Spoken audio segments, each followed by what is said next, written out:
Welcome back to the Horseman's Corner. I'm Howard Hale, host of the program, and here's the final segment of today's show. With us on the final segment of today's show is Bradley Beauchamp, B&T Performance Horses at Litchfield, Kentucky. Interesting program. Get into some of your background, will you? Out of high school, I went into managing a breeding operation of Appaloosa horses, of all things, and kind of got basic knowledge of AI and semen collection and that sort of thing. So I've always been kind of partial to the breeding business, but my family's had trail riding horses and using horses most of their lives. So I grew up riding horses around the farm. So how'd you wind up in Kentucky? I grew up here. I grew up about 20 miles away from where we're at right here now. And as a matter of fact, the farm we're living on was a piece of my great-grandfather's farm years ago. We bought it in 2011, but it was my grandfather's from the 50s up till 97, I think, when my great-uncle sold it. So. Well, you raise some horses as well as, there's some other things that you do. What all do you do there at B&T Performance Horses? We do a lot of stallion standing for clients. We free semen for clients across the country, and ship semen, collect semen for folks, and then of course we have our breeding program ourselves. So, talk about your breeding program, will you? Everything we have here is kind of Blue Valentine bred and Texas Bluebonnet. Our stallion is 15 to 3% Texas Bluebonnet, and when I got interested in starting a program, my thought was to start with a Hancock bred stud to add some size and bone to some cutting bred mares. And once I started looking for a Hancock stud, I kind of fell in love with the line and ended up buying some Blue Valentine stuff and going that route and getting away from the cutting horses altogether. All of our mares are, we start everything under saddle and ride them and make sure that they're exactly what we want before they go into the broodmare program. Our stallion rides, we've shown him in some ranch horse versatility stuff, and try to prove all of our horses before we make any baby. Well, how did those Hancocks cross on the cutting bred mares? It worked. I like it really well. I just got to where I was really partial to staying with the Blue Valentines, and I went to come to the source several years in a row there, and one thing that always stood out to me is you'd hear Chip Merritt say that Blue Valentine wouldn't be near the horse he was if it wasn't for a horse called Texas Bluebonnet, who was the son of Joe Hancock. So doing a little research on that seemed to be a line that was kind of getting forgotten in a lot of ways. Of course, it's from the 20s and 30s, so it's hard to preserve that blood from that time. But anyway, I started looking for horses with 12 to 16% Texas Bluebonnet, and that seems to be kind of where we're at now as high percentage, and trying to preserve that blood. So, okay, what is it that you really like about those horses? Why have you really settled on that? Well, the trainability is there. These horses, everything we have started, all of our colts that we've started under saddle, and we've got several people that have bred mares to our stallion, and from different types of mares. I've had a lot of hot running blood horses crossed on him to some cutting bred mares, and some stuff with quite a bit of waspiness to them. And all the babies have been consistent and trainable and have a really good disposition about them. And they all still carry a lot of bone and size, and just they seem to have all the attributes that I want in a ranch horse. What size horses then are you producing?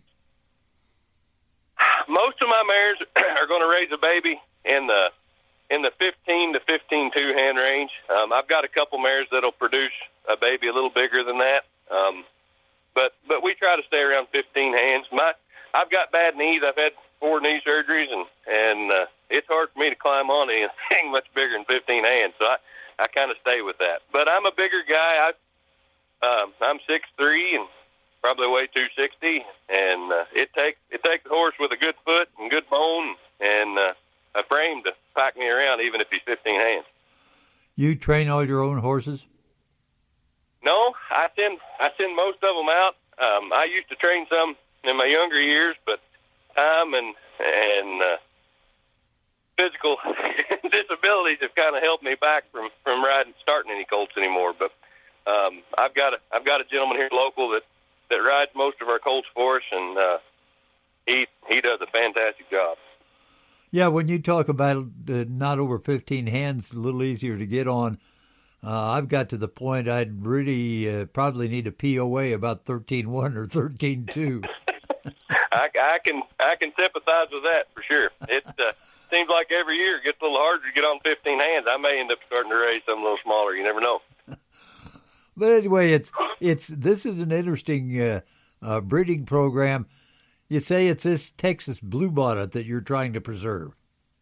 Yes, sir. Yes, sir. So a lot of our mares will be Blue Valentine bred, and then several of them will have a shot of Texas Bluebonnet. And then recently, just in the matter of fact, I went last weekend and picked up a mare. She's the second highest percentage Texas Bluebonnet horse living, as far as I can tell. I've done a lot of research looking, and she's it as far as I know. She's 17.97, so she's right at 18%. So I'm really excited to see what we can produce with her across on our stallion. We'll be able to produce a horse, 16.6, somewhere in there. Well, that's interesting what you're trying to do with those with that particular bloodline, and it is what was the 20s and 30s. It's tough to preserve, isn't it? Absolutely, absolutely.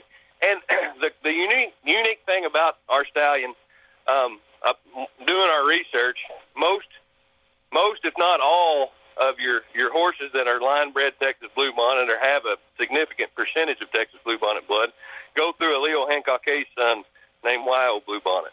And my horse doesn't have any Wild Bluebonnet blood in him at all. He's by a horse called Plenty Bluebonnet, and out of a mare called Smart Try, who was by Blue Try. And that, not having that Wild Bluebonnet, I'm able to look for those higher percentage Wild Bluebonnet mares and be able to cross those back onto him and not get too tight on the Wild Bluebonnet blood and still hold our size and bone. That bone and foot sometimes has been neglected in some of these horses that have really been bred for a particular event, hasn't it? Absolutely, absolutely. It's funny you mentioned that. I bred a mare for a client last year, and when that mare had her foal this year, they're running bred people. They chase barrel horses and kind of high dollar barrel horses. And when that baby was born, he said, "Good gravy." He said, "That horse has got hocks as big as a full grown horse." And he was a day old. But these babies have a lot of foot and a ton of bone, and man, it's something that the industry is lacking tremendously as we go further on. I think you're correct in that aspect. You say you're showing your stud in some ranch horse events? Yep, we do. We did some ranch horse versatility with him a couple of years ago. I haven't shown him for a couple of years, but we showed him. Of course, it's a 7-class deal, so it's an all-day deal. You'll go in and show a cutting class. He'll do a ranch roping. There's confirmation. There's a trail class, reining, working cow horse, and a rail class, walk, trot, lope on the rail. Yeah, when it takes a pretty doggone good horse to do well in that event. Absolutely, absolutely. He always placed in the top 3 or 4 in every show we went to in every class. He did really, really well, and he was always in the top 10 at the end of the year. So kind of a cool thing, no more than we showed him, and I'm pretty proud of him for that. How about the state of Kentucky is a place for quarter horses? Getting to be a pretty good environment for the quarter horse there, isn't it? Yeah, we've got several, and it's growing. And this ranch horse thing has really helped make it explode. Really, American Ranch Horse Association is based out of Kentucky, and then there's a local ranch horse association here that's Kentuckiana Ranch Horse Association, and it's based out of right around Louisville, so it covers southern Indiana and Kentucky, central Kentucky, and man, it's brought a lot of people to the front of the quarter horse and the versatility of a ranch horse, and it's done a lot to help the horse market around here, really. Yeah, and how wide, from how far away do you sell horses? Of course, you guys have got a sale coming up, don't you?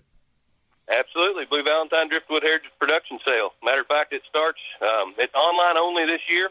It starts tomorrow and goes through next Saturday, the 19th. So we'll sell horses in that every year. We're partners with 5 other breeders across the country, and just a cool bunch of folks and a phenomenal bunch of horses. I can't think of another sale in the Blue Valentine blood and Driftwood blood especially that brings together so many good programs and so many great horses, and I'm proud to be a part of that. Well, this is going to be interesting where it's an online-only sale and lasts for a week. That ought to be interesting how this turns out. Yes, sir. So it's kind of like an eBay-style auction is how we've been explaining it. So all the lots will open at the same time, and folks can go through and look at them and see what they want to bid on, and there's a set bidding increment, and they go through and bid on what they want, and when the auction closes there on the 19th, whoever has the winning bid will walk away with a nice new horse. Yeah, and they'll be held there at your place. They're going to have to come to your place and pick them up, won't they? Yeah. So each individual ranch will have the horses that they raise. I travel a lot through the fall, so I've kind of put in the catalog that I'm willing to help people with some transportation, getting horses where they need to go if I can help it. So if I can make that work and it works for people's schedule, then by all means on ours, if I can help them get them closer to you, I'll sure do it. Bradley Beauchamp, B&T Performance Horses at Litchfield, Kentucky. Good to have him with us on the program. Good to have Ricky Quinn as well. Well, that does it for today's program. I'm Howard Hale, host of the show. I'll say goodbye. May God bless. See you next week. Same time, same place.